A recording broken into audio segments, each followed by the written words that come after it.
अदालत की कार्रवाई शुरू की जाए। अदालत की कार्रवाई शुरू की जा रही है। ये मुकदमा इज्जत की कुर्सी के हकदार के बारे में है। ये कुर्सी शख्स या पेशे को दी जाएगी जिसने माशरे, मुल्क और जान को खतरे में डाल सकती है। इसीलिए मेरा हर नक्शा जिम्मेदारी, हिसाब और सोच के साथ बनता है। मैंने भी मेहनत की है। रियाजी, साइंस, हिसाब, पैमाइश, कितनी ही रातें जागकर मैंने किताबों में गुजारी है। तब जाकर मैंने मुकाम हासिल किया है। जब कोई अपने ख्वाबों का मकान बनाता है तो वह इंजीनियर पर भरोसा रखता है। वह कहता है ऐसा मकान बनाओ जो हमारी आने वाली नस्लों को महफूज रख सके। माय लॉर्ड, मैं सिर्फ इमारतें नहीं बनाता, मैं शहरों की शक्ल बदल देता हूँ, मुल्क की तरक्की की बुनियाद रखता हूँ। मेरी वजह से ही एक आम सी जिंदगी आलीशान और महफूज बन पाती है। जब मैं एक इंसान की मुख्तसर जिंदगी को महफूज, मजबूत और आलीशान बनाने में मददगार साबित होता हूँ, तो क्या माय लॉर्ड ये इज्जत की कुर्सी मुझे नहीं मिलनी चाहिए? Case process. केस नंबर 4 हाजिर हो। माय लॉर्ड, मैं एक साइंसदान हूँ। मैंने बड़ी बड़ी और मोटी मोटी किताबों का मुताला करके ये मकाम हासिल किया है। मेरा काम सिर्फ पढ़ना नहीं बल्कि सोचना, सवाल करना और नई राहें तलाश करना है। माय लॉर्ड, आज इंसान एक जगह से दूसरी जगह तेजी से पहुंचता है।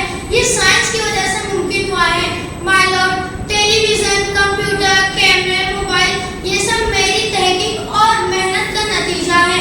माय लॉर्ड, आपके सामने जो लैपटॉप रखा है वो भी साइंस की ही देन है।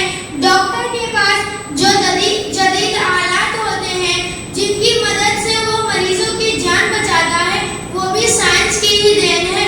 आज मेरी ही वजह से दुनिया में टेक्नोलॉजी आई और टेक्नोलॉजी ने जिंदगी को आसान बना दिया। हर जगह साइंस का ही बोलबाला है। इसलिए ये इज्जत की कुर्सी मुझे ही मिलनी चाहिए। Case process. केस नंबर 5 हाजिर हो। माय लॉर्ड, मैं एक पुलिस हूँ। मैं आप सभी को ये बताना चाहता हूँ कि मैं तरह तरह के मुजरिमों और दहशतगर्दों को पकड़ता हूँ। मैं अपनी जान पर खेल कर वतन और वतन के लोगों की हिफाजत करता हूँ। मुझे आराम करने के लिए वक्त नहीं मिलते। ईद जाती तो नवरात्रि आ जाती, नवरात्रि जाती तो दशहरा आ जाता। त्योहार पर त्योहार आते रहते हैं। माय लॉर्ड, मैं एक भी छुट्टी नहीं मांगता। कभी कभी अपने देश के लिए अपनी जान कुर्बान कर देनी पड़ती है। इसीलिए माय लॉर्ड ये इज्जत की कुर्सी मुझे ही मिलनी चाहिए। Case process. केस नंबर 6 हाजिर हो। जैसे मैं एक किसान हूँ। मैं वो इंसान हूँ जो इस देश के हर व्यक्ति को खाना खिलाता हूँ। अगर मैं बीज ना बोऊं, अगर मैं खेतों में पसीना ना पाऊं, तो ना सब्जी मिलेगा ना अनाज मिलेगा। गर्मी हो, सर्दी हो, बारिश हो, मैं हर मौसम में खेतों में खड़ा रहता हूँ। जब मैं देश का भूख मिटाता हूँ, तो क्या ये इज्जत की कुर्सी मुझे नहीं मिलनी चाहिए? मेरे मेहनत पर ही दुनिया चलती है, इसलिए ये इज्जत की कुर्सी मुझे ही मिलना चाहिए। Case process.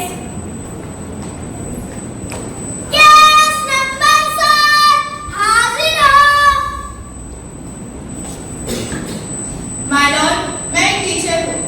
डॉक्टर ने कहा वो जान बचाता है, वकील ने कहा वो इंसाफ दिलाता है, इंजीनियर ने कहा वो ऊंची ऊंची इमारतें बनाता है, साइंसदान ने कहा वो इजादात करता है, पुलिस ने कहा वो हिफाजत करता है, किसान ने कहा वो खाना मुहैया करता है। लेकिन माय लॉर्ड, क्या किसी ने ये सोचा इन सबको बनाने वाला कौन है? डॉक्टर को पढ़ाया किसने? वकील को सच और झूठ का फर्क किसने बताया?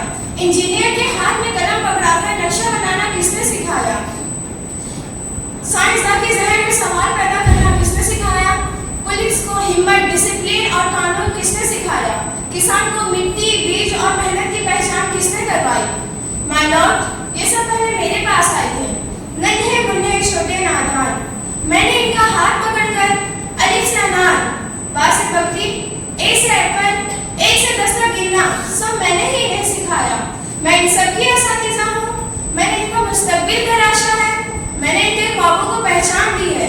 इसलिए ये इज्जत की कुर्सी मुझे नहीं, मेरे पेशे को मिलनी चाहिए। क्योंकि अगर टीचर ना होता तो यहाँ मौजूद आज कोई ना होता। Order order order. अदालत में खामोशी इख्तियार की जाए। मैंने आज तमाम पेशों की बात को तवज्जुह से सुना। हर पेशा अपनी जगह अहम है और समाज के लिए ज़रूरी भी। मगर अदालत ये बात भी अच्छी तरह जानती है कि उस्ताद ना होता तो ये सब पेशे वजूद में ना आते। लिहाजा इज्जत की कुर्सी सिर्फ और सिर्फ टीचर के हक में है। इज्जत की